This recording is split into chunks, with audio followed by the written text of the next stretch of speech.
क्या आपके बाल आहिस्ता आहिस्ता कम हो रहे हैं और ख़ास तौर पर सामने से हेयरलाइन पीछे जा रही है, या सर के बीच यानी क्राउन से बाल पतले हो रहे हैं और आप समझ रहे हैं कि ये सिर्फ पानी की तब्दीली, शैम्पू या खुराक की कमी की वजह से हो रहा है, तो रुक जाएं, क्योंकि हकीकत कुछ और है। सबसे पहले एक बहुत ही बड़ी गलतफहमी दूर करते हैं। बहुत से लोग समझते हैं कि उनके बाल गिर रहे हैं क्योंकि उनमें न्यूट्रिशन डेफिशिएंसी यानी खुराक की कमी है, जबकि ऐसा बिल्कुल नहीं है। मैं आपको ये बात बहुत सादा अंदाज में समझाता हूँ। जो खुराक आप खाते हैं वही खुराक आपके घर की खवातीन भी खाती हैं। तो क्या आपने कभी देखा है कि किसी खतून के बाल बिल्कुल इसी पैटर्न से गिर रहे हों, जैसे आपके सामने से हेयरलाइन पीछे जा रही है या क्राउन से बालनेस हो रही है? जवाब है नहीं, क्योंकि अगर मसला खुराक का होता तो खवातीन में भी यही पैटर्न नजर आता। ये बात दुरुस्त है कि खुराक की कमी की वजह से बाल गिर सकते हैं, लेकिन वो हेयर फॉल टेम्परेरी और रिवर्सिबल होता है, यानी जैसे ही न्यूट्रिशन बेहतर होती है बाल वापस आ जाते हैं। लेकिन जो बाल मखसूस पैटर्न में जा रहे हैं वो अक्सर परमानेंट हेयर लॉस होता है। याद रखें, यह मसला शैम्पू बदलने से ठीक नहीं होता और ना ही सिर्फ विटामिन लेने से खत्म होता है, क्योंकि इसकी जड़ हार्मोन और जेनेटिक्स में है। अगर आपके बाल एक मखसूस पैटर्न में जा रहे हैं, जैसे माथे के बाल आस्ता आस्ता पीछे हट रहे हैं या क्राउन एरिया से थिनिंग शुरू हो गई है, तो मेडिकल लैंग्वेज में इसकी सबसे कॉमन वजह है एंड्रोजेनिक एलोपेशिया, जिसे आमतौर पर मेल पैटर्न बाल्डनेस भी कहा जाता है। अब सवाल यह है कि इसे डायग्नोज कैसे करें। आइए बहुत ही आसान और क्लिनिकली सही अंदाज में समझते हैं। सबसे पहली और अहम अलामत यह है कि बाल आस्ता आस्ता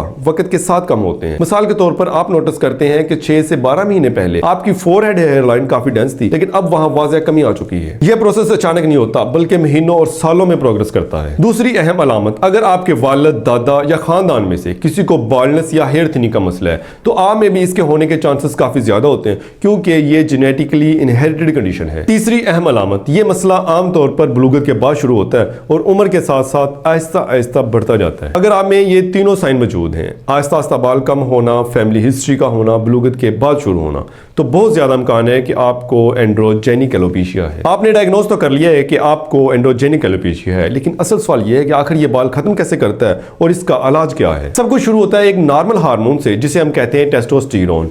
ये हर मर्द के जिस्म में मौजूद होता है और खुद से कोई मसला पैदा नहीं करता, लेकिन स्केल में एक खास एंजाइम होता है 5-अल्फा रिडक्टेज। ये एंजाइम टेस्टोस्टेरोन को डाईहाइड्रोटेस्टोस्टेरोन DHT में कन्वर्ट कर देता है और यही DHT असल विलन है। अब देखते हैं कि DHT बालों के साथ क्या करता है। सबसे पहले ये हेयर फॉलिकल को श्रिंक करता है, फिर बालों की ग्रोथ साइकिल को शॉर्ट कर देता है। हर नया बाल पहले से ज्यादा थिन और वीक निकलता है। आखिरकार फॉलिकल इतना छोटा हो जाता है कि नया बाल बनाना ही बंद कर देता है, और यही वो स्टेज है जहां परमानेंट हेयर लॉस हो जाता है। इसे आसान अल्फाज में समझते हैं, जैसे एक दरख्त को बार बार कम पानी मिले तो वो आहिस्ता आहिस्ता छोटा, कमजोर और आखिरकार खुश्क हो जाता है।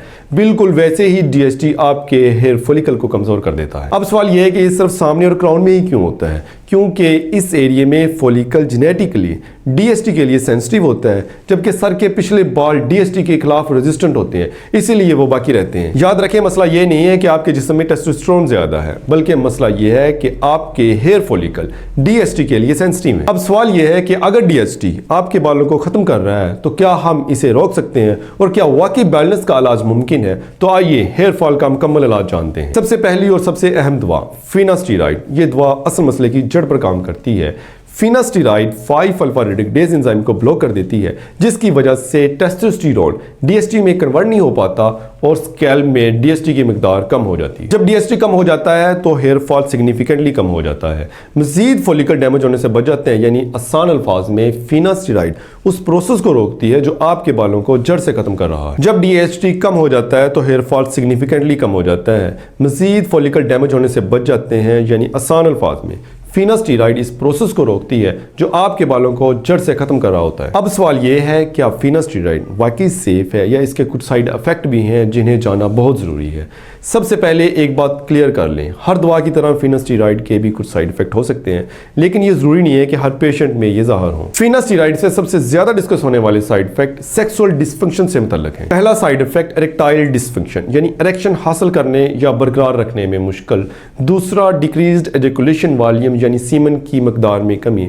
तीसरा डिक्रीज्ड लिबिडो, यानी सेक्सुअल डिजायर में कमी। कुछ केसों में गायनेकोमेस्टिया हो सकती है, यानी मर्दों में ब्रेस्ट टिश्यू का बढ़ जाना। कुछ पेशेंट में डिप्रेशन, एंजाइटी जैसे सिम्टम भी रिपोर्ट हुए हैं, अगरचे ये रेयर होते हैं। अहम बात यह है कि ये साइड इफेक्ट हर मरीज में नहीं होते और ज्यादातर केसेस में टेम्परेरी और रिवर्सिबल होते हैं, लेकिन रेयर केसेस में ये इफेक्ट तवील अरसे तक रहने की रिपोर्ट भी मौजूद है। एक और अहम बात, ये दवा आमतौर पर लॉन्ग टर्म इस्तेमाल के लिए होती है।